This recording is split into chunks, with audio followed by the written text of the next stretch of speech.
Thank you so much for staying with us. Now, of course, that topic you see on the front, on the, in the welcoming slide for this next conversation, is a rhetoric you must have heard quite a lot about, during the elections. Take back the country, take back Nigeria. A number of people must have been asking from whom?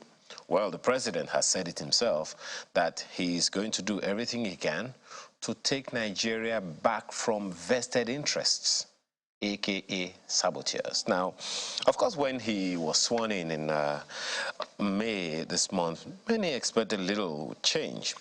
Well, from the first minutes of his inauguration, you would know, of course, that not a few things have since changed. He says the moves, including scrapping the fuel subsidy and a number of other things, are needed to save the country from debt and poverty. But for average Nigerians already facing soaring inflation and a high cost of living crisis, the reforms would add more pressure to their struggles.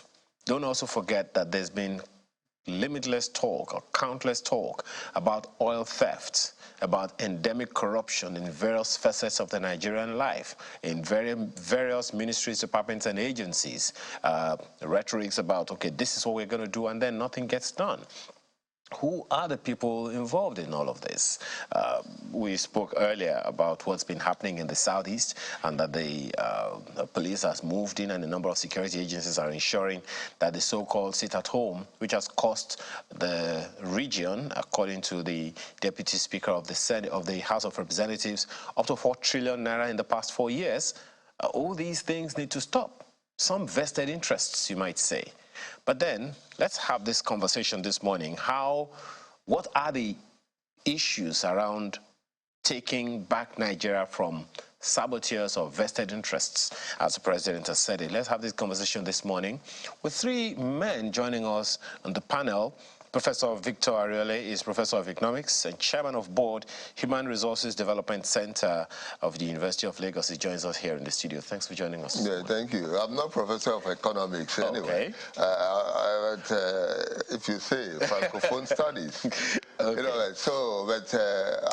Everything about Nigeria concerns all of us. Okay, we'll come to the conversation. Well, 2 other men join us this morning. Sunusi Musa is a senior advocate of Nigeria. Thank you for joining us today.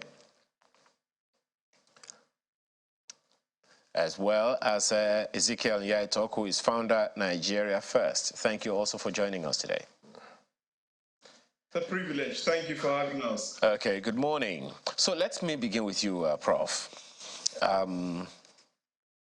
The president said, and a number of people, other presidential candidates also said the same thing at the time, we're going to take Nigeria back from saboteurs, take back your country, take back Nigeria.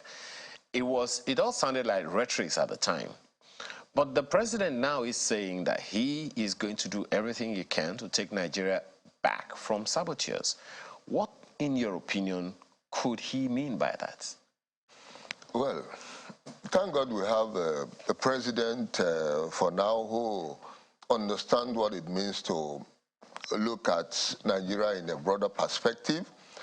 As against General Buhari, we had all along, who is just myopic and very concentrated on one side of Nigeria, which he was not even able to take good control of. I mean, it would have been nice if partially he moves on and reach somewhere. I agree that we have saboteurs among us, and it's like you have a house and it's not airy and it's dirty. There will be mosquitoes everywhere and there will be dirty things. And that's exactly how Nigeria is. It has been allowed to be taken over by non-state actors and parallel governments, whether it's northeast, whether it's northwest, whether it's southeast. So there is need to really think about it, and it requires organization. You have to be organizational, you have to be methodic. 200 million Nigerians are not something you cannot easily count and know where they are and understand how to manage them.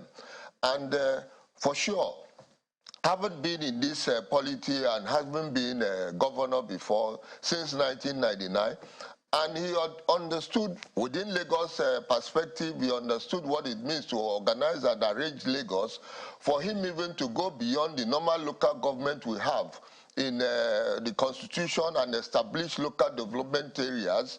We know that, yes, it can happen in Nigeria. You can produce, demarcate Nigeria in such a way that it will be quite easy to send away the mosquitoes that are disturbing Nigeria. And I accept that it's possible. And he could do it if he really decide to do it, like it happened in Lagos. By having by adding more local government development areas in Lagos, you're able to plan how to locate people and know those who are anti-government and those who are not anti-government, and know how to compensate and punish those who are not helping the government. Okay. So definitely we have them in Nigeria, and he can redemarcate Nigeria to get it right. Well, that's a beginning, right, actually. Let me ask you, Mr. Musa, particularly in the light of the Constitution. Section 24 of the Constitution it spells out the duties of the citizen, the duties of the Nigerian citizen. One of them is to make positive and useful contribution to the advancement of the nation. It also talks about respect, that it shall be the duty of every citizen to respect the dignity of other citizens and the rights and legitimate interests of others, and live in unity and harmony and in the spirit of common brotherhood. I would put this, I don't know about you, but I would put this right at the center of what the president is saying about ridding Nigeria of saboteurs and vested interests. Perhaps the challenge for me would be whether or not we have even done anything to play up the significance of the Constitution in our daily lives. Well, I think if reading Section 24 actually, I don't read the minds of people, but maybe you have read the minds of the president, you understand that you are serving Section 24 in his mind, then it means all of us are guilty, because I doubt if there is any Nigerian that cannot be found to be wanting in terms of Section 24, the way and manner it has prescribed what is expected from each and every one of us in ensuring that this country is governed well, and that according to the constitution of the country. So, of course, maybe some of us are at the lower, our own fault may not be as high as those, like those in the Southeast that are determined to impoverish their own people, the people they profess to be protecting, like the terrorists in the northwest, who are also impoverishing their own brothers and sisters in thinking that they are fighting the government of the day, killing their own people. Something with northeast, you know.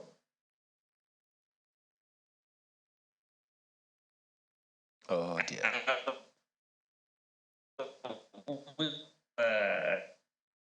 Some few. Okay, well, we'll come back to you, Mr. Musa. It will sound like the network is a little wobbly. We'll definitely come back to you. Well, Mr. Yaetok, sometimes when we engage you and I see the name of your organization, Nigeria First, I'm not sure that the saboteurs agree with you on that. But wouldn't you say, there are those who would say that it is even the polity itself that made such an opening for such people or things to exist in the first place? Okay, thanks for having me again. And let me start by laying certain foundations that will make this conversation directional. The very first thing is that I will not like to go to chapter 25 of the Constitution, with all apologies to our learned people. You know, I'm just an architect. What do I know? I would rather go to chapter 2. No, section 25. I would rather go to chapter 2, section 14, subsection 2B. Now, the relationship between 25 and 14 is that 25 talks about responsibility of citizen, but section 14 talks about the essence of government. You are the president of the Federal Republic of Nigeria. Before you talk to me about what I should do, tell me that you know what you should do. So within this context, you are saying, I want to, because I quote that saying, the security and welfare of the citizen shall be the primary purpose of government. So my security and my welfare is got to be the essence of the discussion we are having today, which is that we want to take back the saboteurs, those who have been, and the word saboteur can be seen from two different perspectives. One is a weakener of the system, somebody who weakens the system. The other one is like a protester. Now, a protester has a constitutional right. So they are not the people that we are talking about. And the word saboteur comes from sabotage, and those are the people that seek to destroy, the system. Now, what is a system? We must understand the system within this context to be Nigeria and Nigerians. Nigeria has two sections, I'm afraid to say. There's Nigeria, that is for those people, and there's what they call Niger, that is for the younger generation. Now, for this discussion, I want to merge the two together and say both Nigeria and Niger. That means we are taking into consideration the importance of protecting the young people and accommodating them within the system. One second, Mr. Yetuk. One second, Mr. Yetuk. Permit me to take you back a tiny little bit. The focus on section 14 is perfect. 2B says the security and welfare of the people shall be the primary purpose of government. Absolutely, you're spot on. However, do not forget that the government is made up of Nigerians, citizens, whose duties are lined up in section 24, one of which, one or two of which I quoted the other time, to abide by the Constitution. And don't forget that every government official swears to abide by the Constitution. So no citizen swears to abide by the Constitution. But the duties are also spelled out there. So that's the reason that the focus, that I'm thinking that the focus is on that particular section. So you're correct. But then shouldn't we make it, wouldn't it be easier to get Nigerians into government who already abide by the Constitution before they have to swear to abide by it? Exactly. Thank you. You see, we must be contextual and we must look at timelines. This discussion just before, Office of the Citizen of the Federal Republic of Nigeria is the biggest office in the land. It's the most important, it's the highest. We employ, I was having a discussion and I told them, the governor is my boy. And people were taken aback. How can you say so? Do you know the guy? I said, no. He who pays the piper detects the tune. The governor is employed by me. He's paid by me. The office of the citizen is an important office. But let's come back to the discussion in question. If this was before election, I can understand that citizens, you have your responsibility to choose the people that will be able to pilot the affairs of the state. But we finished with the election. A man has been elected. Let that man first buy my trust and confidence and tell me that he's coming to work for me, he's looking out at my back, and not to come and start telling me of what I should do. No. Just Mr. Yetuk, sorry. He said he will do everything he can to take back Nigeria from vested interests. I'm the one that is now asking the question whether or not these saboteurs pay attention to the Constitution. That's the question I'm asking. That's the reason the conversation is going this way. But let me... my apologies. No, it's just like you saying it was a thief. They are saboteurs. Okay. They are enemies of state. Okay. They are problems. We'll come back to you, Mr. Yetuk. Mr. Musa, you weren't able to conclude your thoughts the other time before we had that interruption. Are you still there, Mr. Musa? Okay. Let me come back to you, Prof. I mean, you see the trajectory that the conversation is going. One of the things that naturally comes to mind when we talk about saboteurs, let's mention a few of them. Those who are responsible for oil theft are there. So, security agencies have their own responsibilities to take them on. The terrorists, bandits, kidnappers in various parts of the country, they are part of them. Would you call those people who were ordering sit at home in the Southeast, impoverishing people for one justifiable reason in their heads or not, would you call them also saboteurs of vested interests? Of course, they are part of the saboteurs. The fact remains that you mentioned vested interests, and it's like talking about oligarchs. It's as if Nigeria is demarcated along the line of people who, like you mentioned, vested interests, who are oligarchs, who are not helping the country as a whole to develop in its holistic approach to development. It's just segmented. Everybody goes on his own corner because he wants to get something from that corner to develop himself and maybe migrate or go and enjoy himself somewhere else.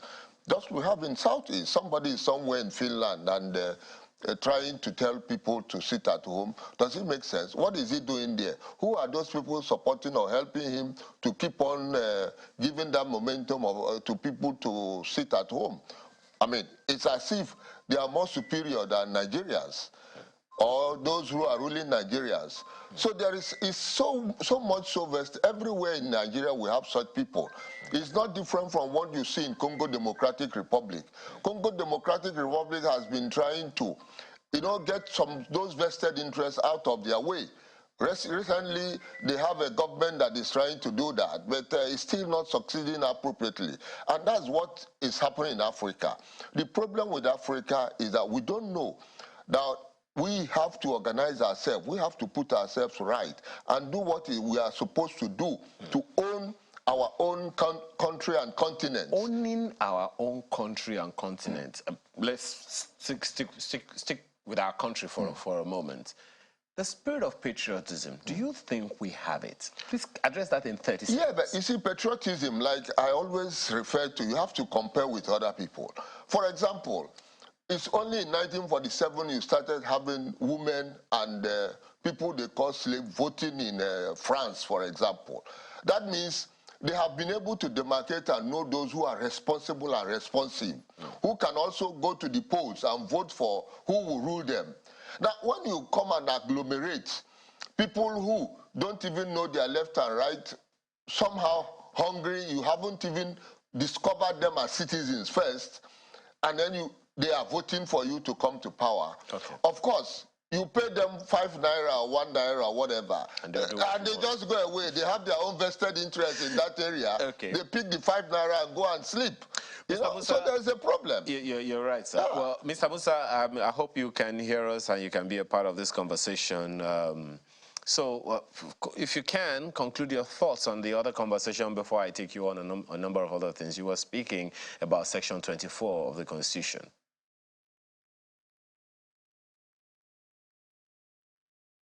Mr. Musa, can you hear me? Okay. Yeah, I can hear you now. Yes, go ahead. You go ahead and conclude your thoughts. You were speaking about the Section 24 of the Constitution. Yes. Like I like the argument by the architect as well as what he said with respect to Section 14. And I was trying to say that both Section 14 and Section 24 are part of Chapter 2 of the Constitution, which gives the directives of the objective of the state policy. So my own understanding is that whereas the government is expected to do those other things that are stated from the beginning of Chapter 2 up to Section 23, I think Section 24 is very important because it is the same Nigerians that will be governing the country, be taking offices to govern the country. So if they don't have that sense of responsibility to abide by the provision of the Constitution in their own way of life, to support the government, then certainly you cannot go anywhere. Because look, some of the things, if you have the support of the people, it cannot go, to the extent where it is today. The question that I'll ask you, pardon me, Mr. Musa, pardon me if you can ask, if you can hear me. The question that I have there is whether or not government or the system has a way of educating Nigerians about patriotism. You probably grew up in those days when you go to the school, you read the national anthem, you read the national pledge, you come back from school, once you put on your television set, it's the Nigeria's national anthem, and then the national pledge, come on. Yes. So I mean, those things, one way or the other, must have influenced your heart and mind about patriotism to the nation. Do you see those things really strong enough to ward off these vested interests? Because if they had those interests, the national interest at heart, I'm not sure that they will have this sabotaged mind to do the things that they do. Well, actually, to be sincere, we lack patriotism. Because we have not been, the system is not teaching us patriotism in the school, because it is lack of patriotism that will make a lecturer to, exchange marks for money or for sex. It is lack of patriotism that will make a police officer collect some few money and allow criminals to go. It is lack of patriotism that will make a custom officer allow weapons to come in, because he collects some few money that at the end of the day, those weapons will be used to kill his people. So it is also lack of patriotism that makes the civil service not to go to work. It is lack of patriotism that makes lawyer to go and compromise a case against his client. It is lack of patriotism that makes judges to collect money and give judgment not according to the law, but according to the whims and caprices of the person who pays. So actually, when you talk of patriotism, we have a long way to go. And I hope this will start from the primary school. I mean, you see, there was this video when Obama was president. There was a day he decided to address the school children on the day they were returning school, when the day resumes. The way he talked to them, he talked about patriotism, about how they'll be useful to the country. If they read, if they obey their parents, if they obey their teachers, some of them may become police officers, some of them may become lawyers, some of them become judges, so many other areas. And he said that is for the good of the country. But what do we have today? We don't have that, actually. Well, how will you be able to have that, Mr. Musa? How will you be able to have that when there is a huge number of people that are poor? Reference what Mr. Nyayetok said the other time about the security and welfare of the people being the primary responsibility of government. So in a situation where people are too poor to even think for themselves, how can they think for the nation? So it goes back to what Mr. Nyayetok said the other time about the responsibility of government to ensure that their lives, the security and welfare of people are lined up well. How do you see government doing that in order to be able to bolster their confidence in the nation? I agree with that, but you see, these things are intertwined in the sense that you cannot separate what the responsibility of the government and the responsibility of the citizen. Because no matter how, look, the government cannot just take food and put on the table of the people. People must work, and people must also understand that they cannot just give birth to children beyond what is their responsibility. And they think that money will come from manna for them to feed their children. No. A lecturer who knows that his salary is just enough to take care of his wife and 4 children, not go and marry 4 or 5 or 6 wives and have 10 children and now start blaming the government for that. Certainly no. So as much as I agree that, yes, the government must be up to its responsibility in protecting citizens, protecting lives and property, so also we'll be doing our own. Okay. When we praise legislators for getting employment, influencing the way army employment in the police force is done, employment in the armed forces is done, what are we talking about? Okay, let me bring this to Mr. Nyayetok. We praise our legislators. Pardon me, Mr. Musa. For facilitate. Yeah, I'm pretty sure that Mr. Nyayetok has some answers to the issues that you have raised. Mr. Nyayetok, go ahead. Number one is that we must agree that patriotism cannot be legislated. We must understand that, number one. You cannot legislate patriotism. You earn the trust of the people. Let me tell you something. If you gave me a gold pen and told me that this gold pen is mine and that as it's on this table, I should make sure nobody takes it, because I see my personal interest, I will not even sleep at night. I will watch that gold pen, because by the time you come back in the morning, you are going to give it to me. But if I just know that this gold pen belongs to those people and is wanting me to stay awake at night to watch what is their own and lose my sleep, all I can tell you, I'm sorry I slept off. It's natural. And Mr. Yetok, on that, and I'm glad that you brought that up that way. Recently, in the course of the week on Sunrise Daily, we spoke about one or two things. We saw a video of a man, a young man, driving a minibus, right, and stealing state infrastructure on the roads. Things used to cover drainages, they were being stolen. In the course of the week as well, we saw Mr. Martins, I think his name is, from the Federal Ministry of Works, on the second Niger Bridge, showing us a part of the bridge that was removed by some people. Yes, thankfully, the integrity of the bridge is not compromised. And that is not the only one. We could go on and on. In Lagos, we see it all the time. And I'm pretty sure in the state where you live as well. You see people who vandalize government property. Meanwhile, it is the citizens' property, because if it was government property, it would be with government. But it is the citizens' property. If we do not have that sense of patriotism, how will we be able to protect the things that government put in place for our own use?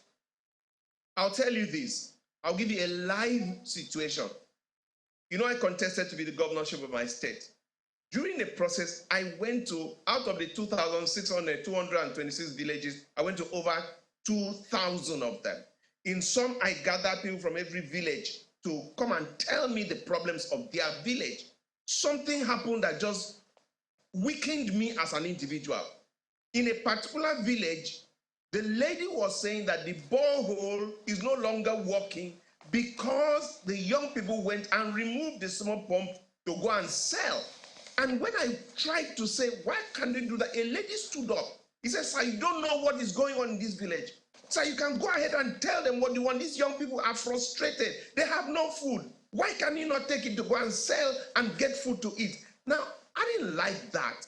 But somebody is actually justifying the terrible act of another person.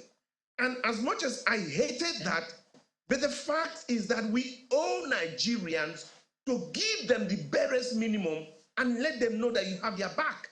Our leaders owe us to be able to tell us that they are watching us. Now look at what is going on today. We are complaining of minimum wage on one hand, and then Ramfak, or whatever they call them, is thinking of increasing the salaries of public office holders. Do you know how infuriating this is? Do you know what Nigerians are suffering? Let me end on this note, because this topic is a large topic that cannot be exhausted in one whole. I want two things from Nigerians, our leaders. Number one, please show honesty and sincerity of purpose. Please, whatever it takes. Number two, the most important agency in the Federal Republic of Nigeria is not Ministry of Finance, it's not Ministry of Works, it is the National Orientation Agency. Let Nigerians, let the leadership try to bring back Nigerians to take care of Nigerians. The president alone cannot take back Nigerians. Okay. But generality of Nigerians can take back Nigerians collectively, and you start by showing them that Nigeria is our country. As of today, as the young people see Nigeria as their country. That's why they created Niger, which is their country, where they provide their water, they provide their school, they provide everything. Okay. We need to merge Nigeria and Niger and make every Nigerian feel that you've got their back. Okay. Well, Prof, the president said he wants to take back Nigeria from vested interests. Let's begin to proffer some solutions or guidance, or at least point the president in a direction he may not be looking at. The federal government of Nigeria has 36 states, including the FCT. it also has officially 774 local government areas. And there are quite a number of local council development areas. I know that there are about 37 in Lagos. I don't know how many there are in Kano. A number of other states have local council development areas that have not become local governments themselves. And there are countless wards, 176,000, according to INEC as at the last count, more than 176,000. In terms of vested interests, where are they? Well, people entering into belonging to those oligarchs or those who really want to poach them out of patriotism to get them into their own side. Nigeria has been going through this for almost 20 years, you know, because people come to government and fail to be responsible, like they are saying. To have a responsible and responsive government, the National Assembly is there, the legislature or the judiciary is there, and the executive is there. They earn almost the bulk of the money Nigeria is making every day. What is wrong in saying, okay, like you mentioned, if we have 774 local government, let me redemarcate it to 10,000 communities or 100,000 communities, which is not quite difficult to manage. Assume you have Nigeria of 100,000 communities, and you decide to locate the communities and take away the young ones who are now growing, who you have to make to be responsible tomorrow. Because normally they say 18 years is the entitlement age to vote. Before the person gets to the 18 years, which is entitled to vote, he must have seen what government has done for him to be responsible, to go and vote responsibly also. But if that is not there, I mean, there is no way. We have schools that are not functioning. First and foremost, delayed gratification we are talking about is getting people to know that getting what you want in life does not start from the day you were born. You must be propped up and you must be educated, you must be proved to, you must have a proof that you are in a country that you have to safeguard. Because people say, you can choose where you want to migrate to or who wants to be your friend, but you cannot choose who are your parents and where you want to be born. In that light, Prof, you know, do you see us as a nation creating that system wherein people put Nigeria before their own personal interests? It is possible. It has been done elsewhere. It's not a rocket science project. What needs to be done? I mean, you demarcate a country, you know, from local government to local government, ward to ward, and you know who are there and what they are doing. And if I should borrow the terms of Maslow, physiological need. If you satisfy the physiological need of people, which is basically food, shelter, and you are able to locate people where they are, and you can easily tell them, look, Nigeria earns not less than, whatever, if they say 200 or 2 million barrels of oil gets away of Nigeria every day, if you are to distribute that to 200 million Nigeria, they will get 500 naira, each of us now. So what does it mean? That a government is not able to manage resources very well to make sure that physiological need of people are taken care of. Because if you don't do that, it's like the growth is stunted. The person will be growing in the dark. And the moment you leave that physiological need, because most countries have been able to really place that physiological need to be an abstract. It's no more part of what they disturb themselves about. Oh dear. So that you'll be able to wake up to be patriotic. Well, Mr. Musa, let me take you up on this, following from what we just heard Prof say. There are those who would look at these issues completely differently from the way we are looking at it. The president, for instance, in the course of the week also spoke about that conditional, well, they call it digital transfer now, of 8,000 naira from for each individual, 12 million Nigerians who are poor and vulnerable, according to the federal government. Now, there are 133 million poor Nigerians who are multidimensionally poor. One way or the other, they are poor. But then in the social register, there are 46 million Nigerians that are poor and vulnerable. But the federal government is saying, to start with, 8,000 naira over 6 months to 12 million Nigerians, making a little over 6 million households. Now, politics, we have heard, is a game of interests. Now, the president is saying he wants to take Nigeria away from vested interests. Now, the people who are going to be distributing this is just an instance, just an example. The people who will execute this policy of government, they are human beings, they are Nigerians. How do you see patriotism playing out over and above their own personal interests as well? I know you spoke about civil servants the other time, that if they were patriotic, they would do the needful. How do we ensure that? I think and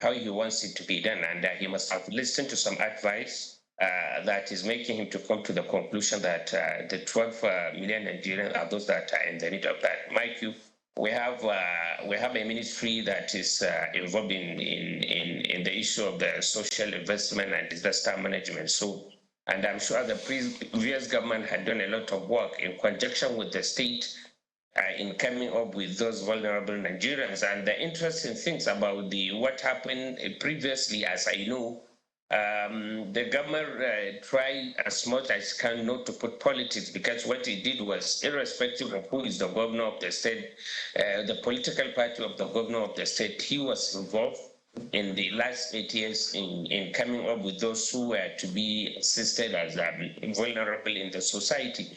So, and I think the elites that are saying that 8,000 is nothing, because we are in the social media, we don't really understand what it means to be poor.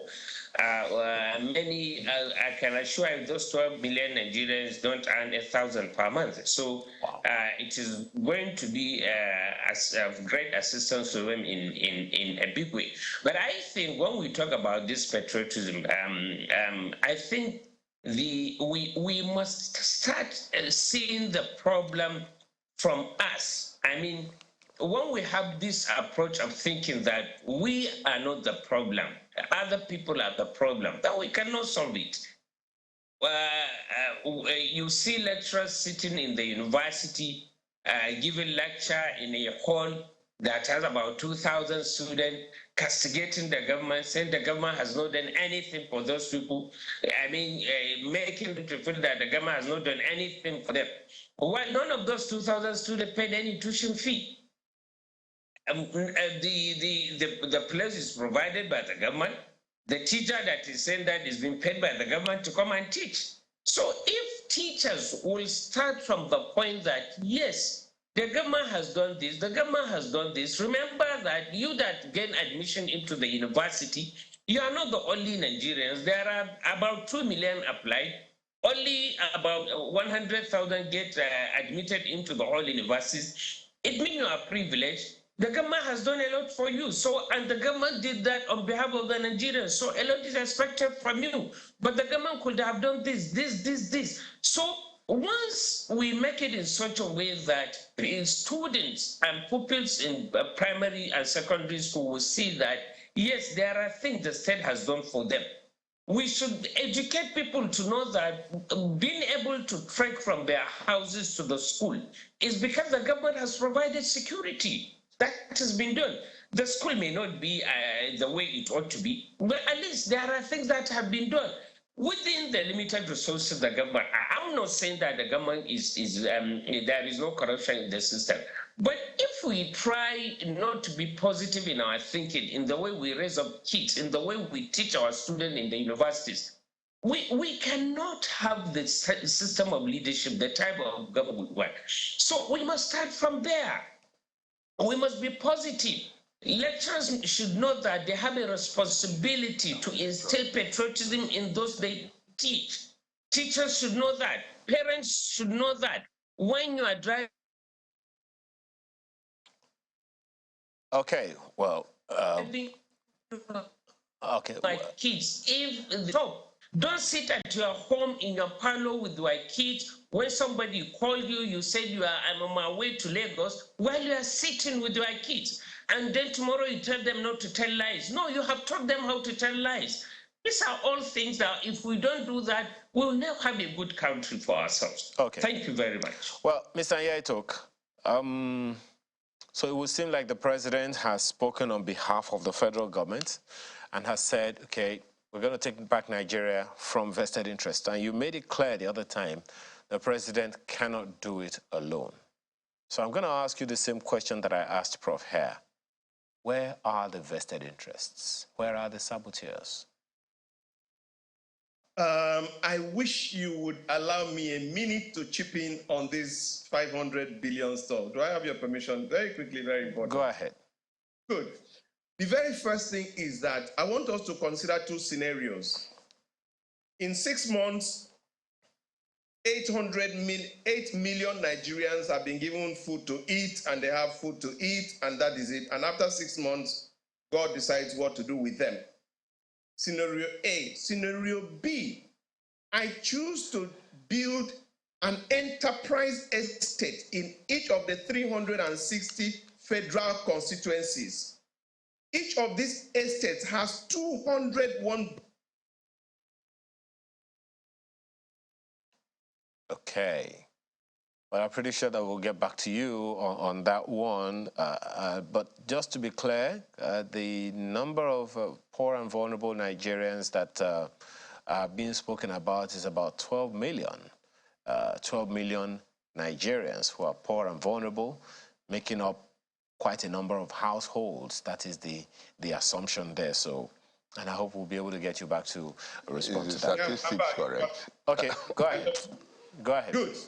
So I got your explanation, but what I'm trying to tell you is that in 6 months, say 1 year, you can either have people who have eaten for 6 months and God takes care of them thereafter, or we have an enterprise estate in each of the 360 federal constituencies where you have 200 one-bedroom apartments with a productive center and economy that is attached to it, that's going to be there for the next 10, 15 years, and the production is going to be done. And each of these units is built by a local who apply the sand, who supply the cement, who supply the manpower, who supply the everything. So we have 500 billion naira entering the most local of the units, and there's something that is sustainable.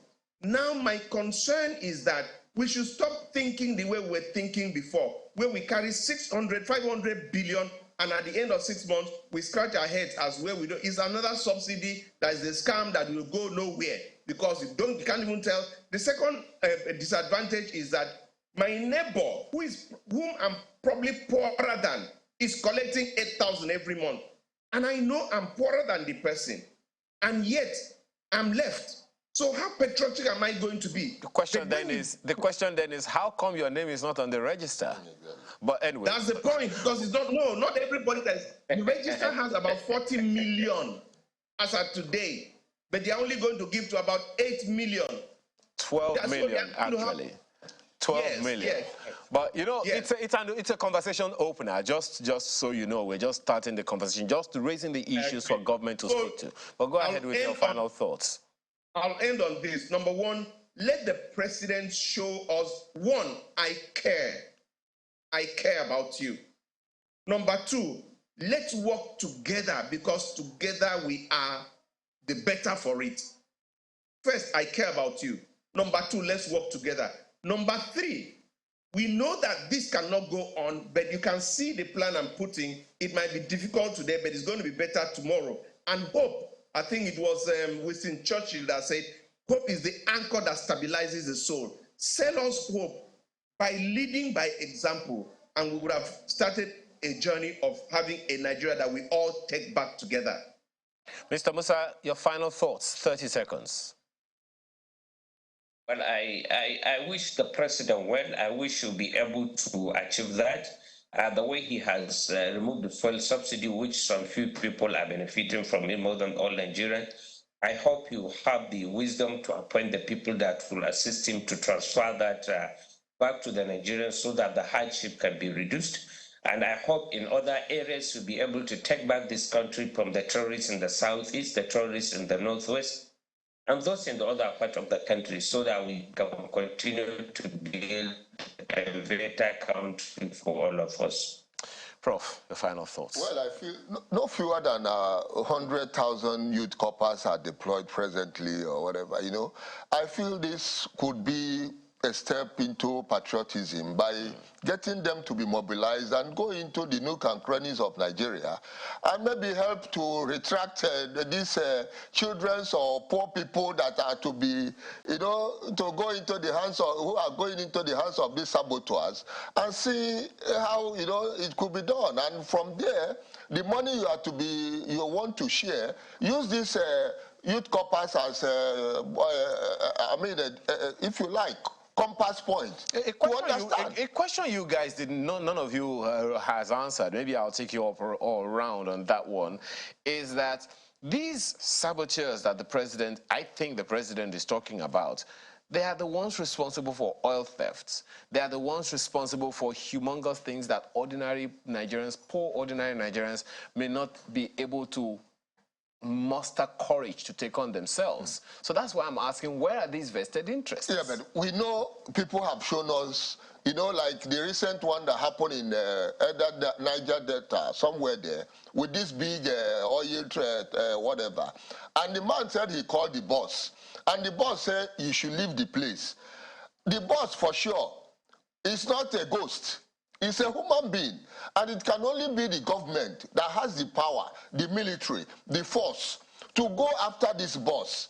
We know them. The vested interests are like oligarchs we are hearing in Russia. They are also powerful people. And then the government knows them.